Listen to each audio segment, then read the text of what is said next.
আসসালামু আলাইকুম ওয়া রাহমাতুল্লাহ। সুপ্রিয় জান্নাতের গল্পের দর্শক মণ্ডলী, আশা করি মহান রব্বুল আলামিনের অশেষ মেহেরবানি ও দয়ায় আপনারা সকলেই ভালো আছেন। সম্মানিত দর্শক, আজকে আলোচনা করব একটি দোয়া সম্পর্কে, যা আপনি সেজদারত অবস্থায় 10 বার পাঠ করলে আল্লাহ মহান আপনার সকল মনের আশা পূরণ করে দিবেন। এমনকি আপনি যা চাইবেন আল্লাহ পাক আপনাকে তাই দান করবেন। পুরো আমলটি করার নিয়ম জানতে ভিডিওটি শেষ পর্যন্ত না টেনে দেখুন। আমাদের এই সমাজে কে না চায় আমার চাওয়া পাওয়াগুলো পূরণ না হোক? সবাই চায়। আমি আল্লাহ তাআলার কাছে যা চাইব তিনি যেন তাই পূরণ করে দেন। সবাই চায় আল্লাহ তাআলার প্রিয় বান্দাবান্দি হতে। এজন্য সমাজের সকল মাখলুকাতের আশা আকাঙ্ক্ষাগুলো আল্লাহ সুবহানাহু ওয়া তাআলা পূরণ করে থাকেন। আপনি যদি এই দোয়াটি সেজদার মধ্যে 10 বার পাঠ করতে পারেন, তাহলে আল্লাহ তাআলা আপনার মনের সকল চাওয়াগুলো পূরণ করে দেবেন। আমরা এতদিন মুনাজাতে দোয়া করা শিখেছি, অথচ সেজদার মধ্যেও কিন্তু দোয়া করা সম্ভব। সেজদার মধ্যে রব্বুল আলামিনের সবচেয়ে ঘনিষ্ঠ হয়ে যায় বান্দা। হাদিস শরীফে আছে যে বান্দা কখন আল্লাহ রব্বুল আলামিনের সবচেয়ে কাছাকাছি চলে যায়? এর একমাত্র উত্তর হাদিস শরীফে রাসূলুল্লাহ সাল্লাল্লাহু আলাইহি ওয়াসাল্লাম বলেছে যে বান্দা সবচেয়ে নিকটবর্তী হয় যখন সে সেজদায় যায়। তখন বান্দা আর রব্বুল আলামিনের মধ্যখানে আর কোনো গ্যাপ থাকে না। সুবহানাল্লাহ, আল্লাহু আকবার। আপনি যা চাইবেন আল্লাহ তাআলা তখন তাই কবুল করবেন।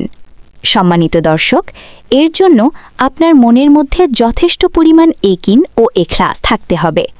আমি সবসময় এই কথাটি বলে আসছি, দোয়া বা আমল রব্বুল আলামিনের দরবারে কবুলিয়াতের জন্য আপনার দিলের মধ্যে পরিপূর্ণ আস্থা রাখতে হবে, 100% রাখতে হবে এবং নিয়ম জেনে এবং তা মেনে আমলটি করতে হবে। ইনশাআল্লাহ আল্লাহ তাআলার রহমতে আপনি সফলতা পাবেন। আমলটি করার নিয়ম হল, এই আমলটি করতে হবে আপনাকে তাহাজ্জুদের নামাজের সময়। মনে রাখবেন, এই আমলটি আপনি ফরজ নামাজের সেজলায় করতে পারবেন না।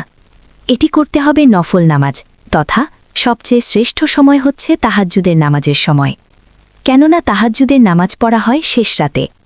আর হাদিস শরীফে আছে, শেষ রাতের একটি বিশেষ সময় আল্লাহ রাব্বুল আলামিন নিচের আসমানে নেমে এসে বান্দাদের উদ্দেশ্যে বলেন, কার কি প্রয়োজন আমার কাছে চাও, আমি পূরণ করে দিব। কে অভাবগ্রস্ত আমার কাছে চাও, আমি অভাব মিটিয়ে দিব। কে ঋণগ্রস্ত আমার কাছে চাও, আমি ঋণ পরিশোধ করার তৌফিক দান করব। আল্লাহু আকবার।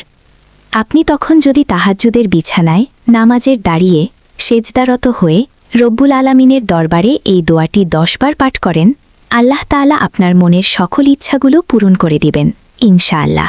ইনশাআল্লাহ, ইনশাআল্লাহ। আপনি যা চাইবেন আল্লাহ পাক রব্বুল আলামিন আপনাকে তাই দান করবেন। পবিত্র কোরআনে বর্ণিত এই দোয়াকে সর্বশ্রেষ্ঠ দোয়া বলা হয়। হযরত মুহাম্মদ সাল্লাল্লাহু আলাইহি ওয়াসাল্লাম এই দোয়াটি সবচেয়ে বেশি করতেন। সুপ্রিয় দর্শক, দুনিয়াতে আল্লাহ তাআলার যত ওলি, গাউস, কুতুব রয়েছেন এবং আল্লাহ তাআলার নিকটতম বান্দা রয়েছেন, একমাত্র তাহাজ্জুদের নামাজ আদায়ের ফলেই অতি তাড়াতাড়ি আল্লাহ তাআলার নিকটবর্তী পৌঁছানো সম্ভব হয়েছে। এই জন্য বেশি বেশি তাহাজ্জুদের নামাজ পড়বেন এবং নামাজের সেজদায়ের মধ্যে এই কোরআনের আয়াতটি 10 বার পাঠ করার চেষ্টা করবেন ইনশাআল্লাহ। আর আপনি যদি তাহাজ্জুদের নামাজ আদায় করতে না পারেন, তাহলে যে কোনো সময় 2 রাকাত নফল নামাজ আদায় করবেন ও সেজদারত অবস্থায় এই দোয়াটি পাঠ করতে পারেন ইনশাআল্লাহ।